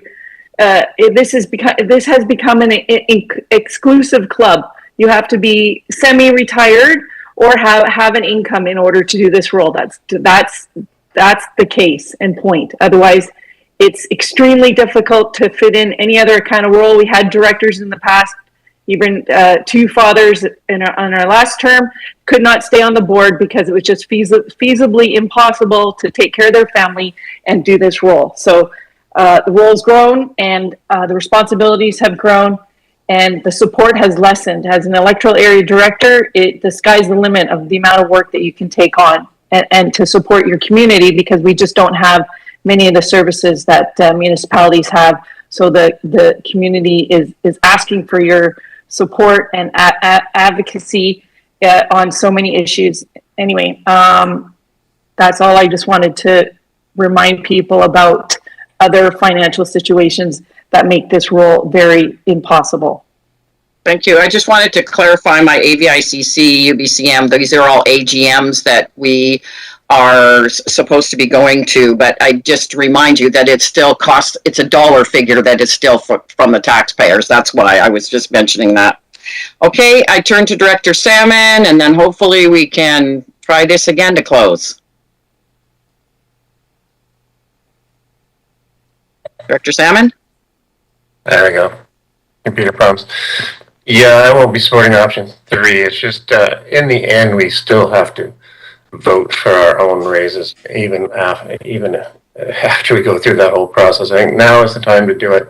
It's a huge amount of work, a huge amount of responsibility, and I think option 1 or option 2, which to me looks basically the same as option 1, just acknowledges all the work, the past work that has been done to come up with that figure. So either of those two I would support, but not option 3. Do we have anybody else? I'm going to call the question. This is on option 3. All in favor? All opposed? Motion is defeated. Director Salmon? Director Morrison? I was going to move option 1. Option 1. Been moved and seconded by Director Marsh. Any discussion on option 1? Go ahead, Director Sebring, and then Director Smith. Oh, sorry, wrong button. Thank you, Madam Chair. And I guess I would ask, because we've all seen the spreadsheet that Director Wilson circulated, and he says that's based on the SOFI reports from 2014 going forward. Maybe I don't understand the system, but how is it that some directors are paid, or some area directors are paid more than others? And I guess I would go to Mr. Padel, and I don't know whether he's seen this spreadsheet, but what are these increases based on? When we say we haven't looked at this in 9 years or 7 years or whatever it is, and yet we're doing the increases, are there COLA increases built into our remuneration structure now? And Mr. Padel? Is this what that was? I mean, I'm a little confused.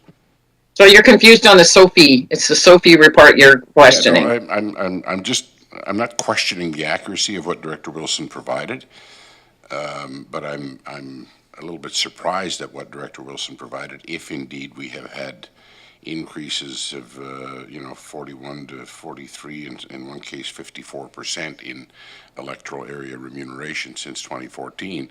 When we've heard in this discussion that the board hasn't discussed remuneration, how did we get those? How did we get to those kind of increases? Mr. Padel? So through the chair, I have not seen that spreadsheet. I can only assume. I just forwarded it to you, Ian. Oh, okay.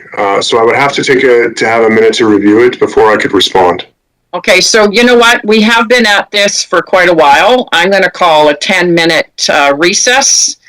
That gives Mr. Pidle a chance to look at that. I'm going to review it myself because as chair, you're really busy. So let's take a 10-minute break and come back.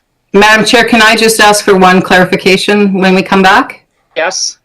It looks to me like the spreadsheet might include expenses and might explain why some people are higher than others, because I certainly I didn't claim expenses hardly at all. Okay, so let's discuss that.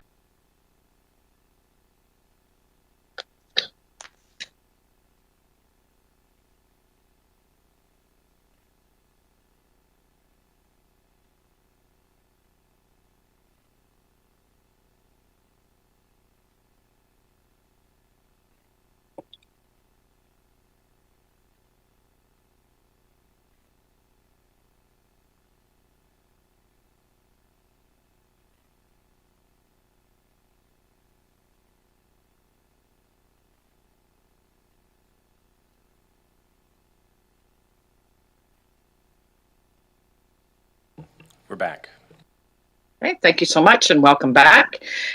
Before the break, we were on the floor is option 1, and a question from Director Sebring to Mr. Pidle was just about the Sophie report. Was that it, Director Sebring? Yeah, I mean, Mr. Pidle, you've now seen the spreadsheet that Director Wilson circulated, a spreadsheet that makes some claims about director remuneration in terms of increases since 2014. A range of anywhere from 23 to 54%, depending on electoral area. A, I'm wondering whether you see those numbers as accurate, and B, how did we end up with varying increases for varying directors? There's different pay scales depending on electoral area, which doesn't seem to make any sense to me either. I'd just like a little background on sort of the veracity and the substance of this spreadsheet before I make any decisions based upon it. Absolutely. Through the chair, just after a brief review of the spreadsheet, I have denoted that in year 2021, the numbers do match the Sophie reports, and they're excluding the expenses themselves. The differentiation between chairs is likely attributed to differing, say, for example, an individual being appointed to vice chair for a period of the time, prorated. That's at a higher remuneration rate. And then also, I just came into the know that there were special committee meeting stipends provided as well. And then year from year, say 16 to 21, et cetera, and so forth, you all may already be aware, but COLA increases are provided matching union contracts. So that's where those increases are coming from.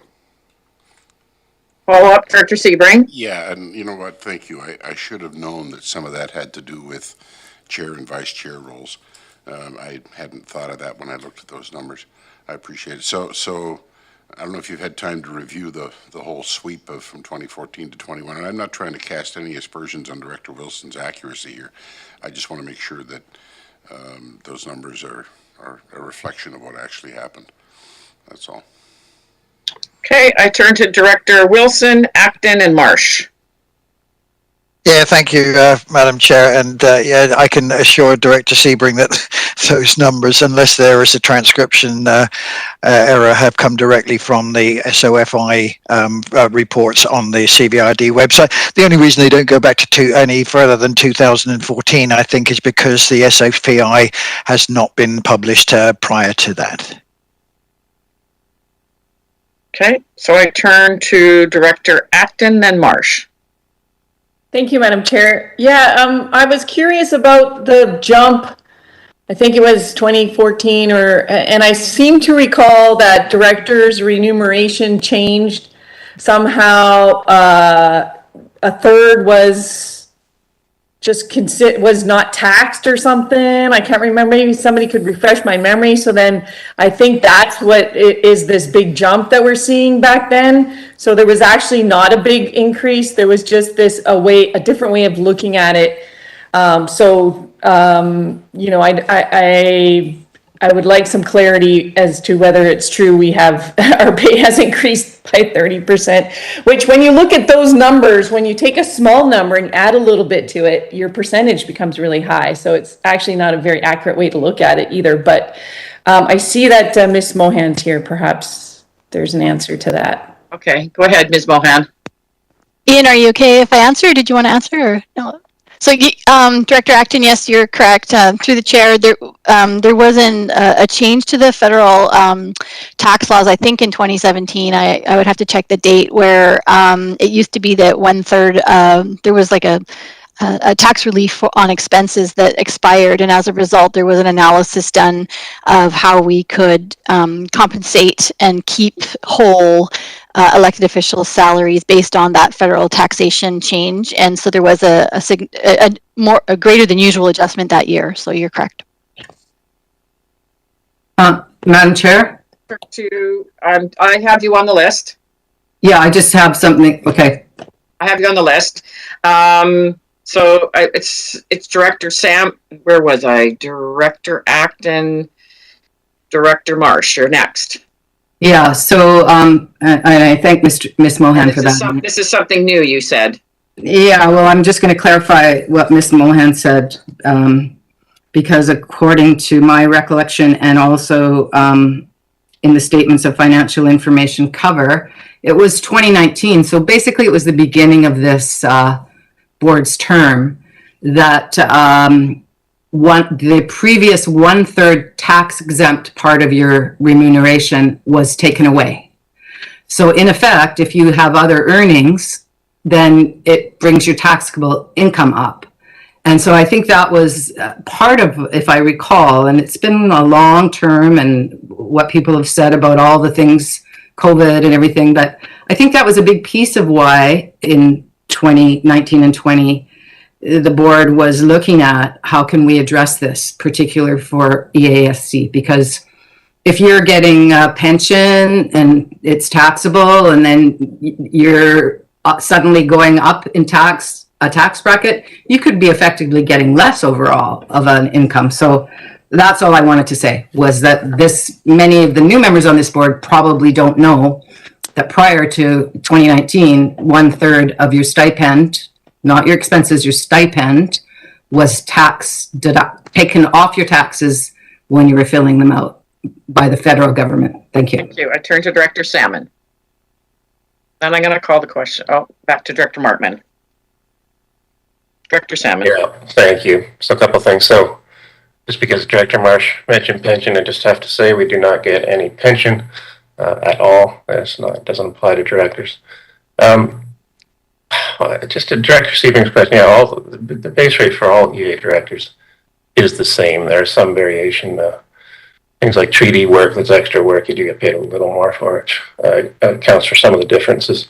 But the big one was, like Director Atkin brought up, the tax adjustment, which didn't actually result in any more funds in pocket. It was just to come out the same place before the CR change. However, what I want to ask about, so option 1, just not clear. It says examine the suitability of an increase. What does that mean for timing? Are we not actually deciding on the increase? Is that why the wording says is that way, or what's our understanding about that? I don't know if we can take that. That's what it says. Madam Chair, just a point of clarification, if I might. I read this motion as, you know what, this directs staff to look at this in the 2023 budget and bring it back to the next board, and they can determine whether or not they want to go for it. That's what it says. Okay. So this is not us actually. No, because it says that the remuneration will be in the budget discussion. Okay. In effect, it's put off until the budget discussions. This is not actually us giving ourselves an $11,000 raise. Not yet. Madam Chair, can I make a point of clarification too? Please? Yeah. Go ahead. I think that I might have been misleading, and I wanted to assure Director Salmon. I was talking about some of us, and I'm not one of them, but some of us older people may be getting a pension from a previous job, and this would, I wasn't intimating that there's a pension. And I don't know what happens at for EAC directors, but at North Cowichan, we pay into CPP and North Cowichan pays a portion into CPP. So we are growing the CPP pension, which isn't much, but I was referring to people who may have an index pension somewhere else, and that taking that 1/3 off could have put them in another tax bracket. Yeah, I realize that. Just for listeners, the word pension came up, so I just wanted to clarify that we do not get a pension. Thank you. I turn to Director Martman, Smith, and Acton. Well, thanks for the clarification on sort of the timing of this, again, because that, to me, every decision has to be made in the right time frame as well. So I think that gives me some degree of comfort that it'll be future deliberations. But I have a question for staff, and probably I'm thinking this is legislative services, and maybe better down the road, but I'll ask it now. How are we not in a conflict of interest in making this decision? What permits us to do this without being in a conflict of interest? Mr. Pidle? Or Mr. Robbins? I don't know. There's a section of the community charter that deals with Director Sebring, go ahead. sorry, that deals with conflict of interest, and it expressly says that elected officials can vote on their own remuneration, and that is not a conflict of interest. That's right in the Community Charter and I believe the Local Government Act. So the government's envisioned this, envisioned your worries, Director Martman, and said, no, you're not in a conflict. You're allowed to set your own salary, which, you know, some of us wish that wasn't there and the province would just do it for us, but that's how the acts are written. Director Smith. Thank you for the clarification. One of my questions was the same as Director Salmon was just trying to sort out exactly what some of the wording meant in option one. And I just would like to point out that we are only looking at electoral area directors increase in that spreadsheet. There would have been an increase that would have been probably equal or similar for the muni directors at the table also. So thank you. Director Acton. So I just wanted clarity because I guess I read number one incorrectly, as some other people did too. I thought we were actually making the decision today for it to be included in the 2023 budget. So what we're saying now is that the motion on the floor states that it will be rediscussed and I can read the motion on the floor. It's examine the suitability of an increase to electoral area directors' remuneration by $11,167 within the 2023 budget discussions per May 12th, 2020 carried motion. That is what option one, that is what we're currently voting on. Okay, so I just trying to say there's a bit of confusion for myself. So what does suitability mean in this case? Oh, that's something. Okay, go ahead, Mr. Alzinga.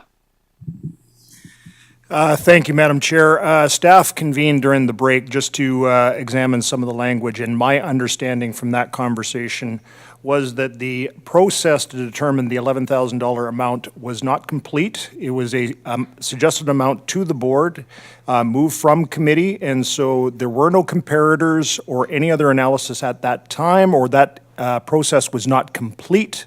And therefore, that's my understanding, and therefore the word suitability is included for consideration of those factors. We hadn't finished up that discussion. Go ahead, Director Morrison. Thank you, Madam Chair. And without getting into too far down the rabbit hole, there was all the considerations of could it be covered by surplus and the likes, and part of the discussion boiled down to put it in the next year's budget, consider the suitability of whatever that increase would be. So this is pretty straightforward. And even if we were to say we all vote unanimously that the pay shall be this much for next year, the next board can undo it anyways. So we're putting it in the budget and it'll be contemplated. The board will either approve it or they won't, and I'm going to ask you to call a question. I will wait for, I do not have anybody. Is there anybody else that wishes to speak on something new? I do not see, oh, Director Wilson, there's something new to add? Yeah, I just sent out an amended spreadsheet, Madam Chair, which takes out 2014 and only does 215 to 222, which takes out the huge rise in there, and it gives a more accurate picture of what's actually happened over the last 6 years. Thank you. Okay, I'm going to call the question on option one, which we've discussed for a long time. All in favor? Opposed, if any?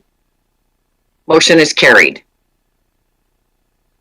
Moving on now, Mr. Robbins. Madam Chair, did you make a list of who is opposed there, please? Okay, who is opposed? Director Yanni DiNardo, Director Wilson, Director Martman, and I thought Director Sebring, but no.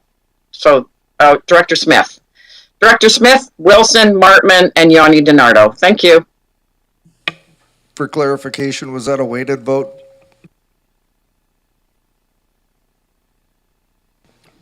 Madam Chair, I don't believe so.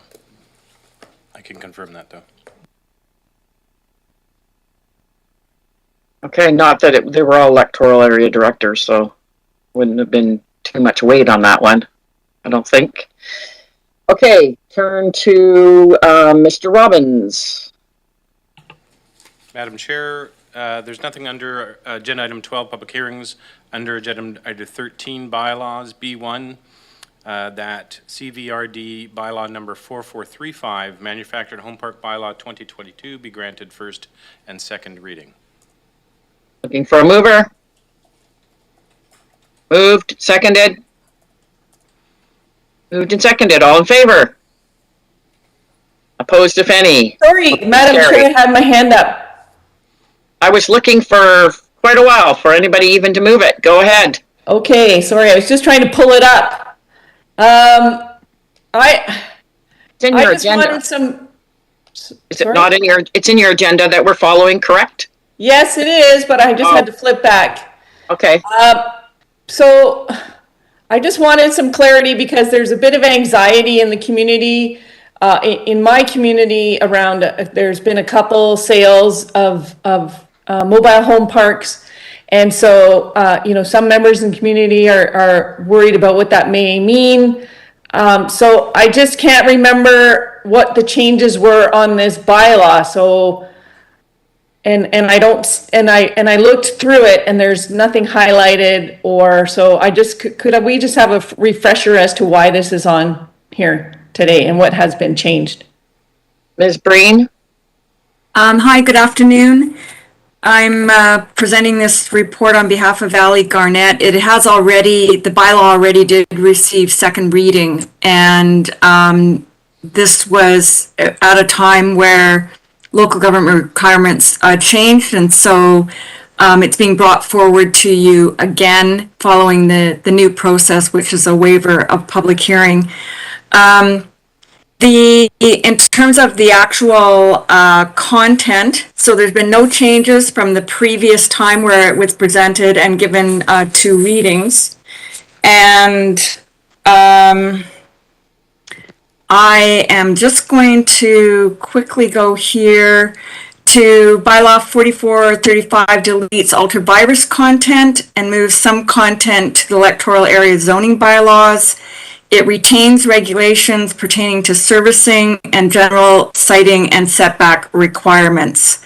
And then there was a table of the proposed changes that was attached to the staff report. It was mostly removing ultra-virus content. There is separately, I believe, a policy on manufactured home parks, tenant relocation, but it's separately outside of the bylaw. Follow up, Director Acton. I turn to Director Salmon. No, thank you. Thank you for the clarity. Yeah, thank you, Ms. Breen. Thank you, Director Acton, for asking. It's hard to keep track of all these, and maybe just one suggestion for future, when things come back like this, it might be an idea to put the staff report with a comparison of the old changes, etc., attached. Noted. Thank you. Thank you. Okay, thank you. Do I have to re-vote on this again, Mr. Robbins? I did. It was moved and seconded and approved, but then Director Acton had a question. Should I You did it was moved, seconded, and you did vote on it?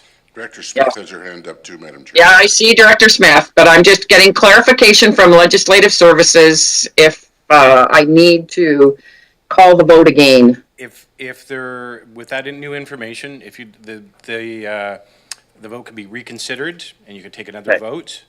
Okay. Thank you. I will turn to Director Smith and I'll take another vote just so that we're all clear. Thank you. I appreciate that Director Acton had her hand up before the vote was taken. But I do have a question. Can the manufactured home park become strata under this bylaw, or is strata addressed in here? Can you please clarify that for me? Thank you. Ms. Breen? Through the chair to Director Smith, under this bylaw, no, it's not this bylaw that would allow that to happen. Okay, and now I can call the question. Looking to the committee, the board. Okay, all in favor? Opposed, if any? Motion's carried. Thank you very much. Moving on to B2. And Madam Chair, just going back to SR3, there was a question about what the voting on SR3, and I just wanted to follow up. It was an unweighted corporate vote. Thank you so much. And B2, under bylaws, that CVRD bylaw number 4444, Sentinel Ridge Sewer System Service Amendment, that's boundary expansion bylaw 2022, be granted first, second, and third reading. Moved. There's a seconder. Moved and seconded. All in favor? Opposed, if any? Motion's carried. Thank you. Mr. Robbins. Madam Chair, there's nothing under agenda 14, 15, 16, 17. Under 18, you dispensed with it earlier in the meeting. Under correspondence, there is nobody here for question period. A motion under agenda item 20 to go into a closed session would be appropriate. Item CSM1, closed session, the closed session regular board minutes of July 27, 2022, CSCR1 negotiations, that's section 90, sub 1K of the community charter, CSSR1 employee relations, that's section 91, subsection C of the community charter, and CSSR2 employee relations, again, section 91, section 90, subsection 1, subsection C, community charter. Okay, that motion to go into close, moved and second, I moved and seconded. All in favor? Opposed, if any?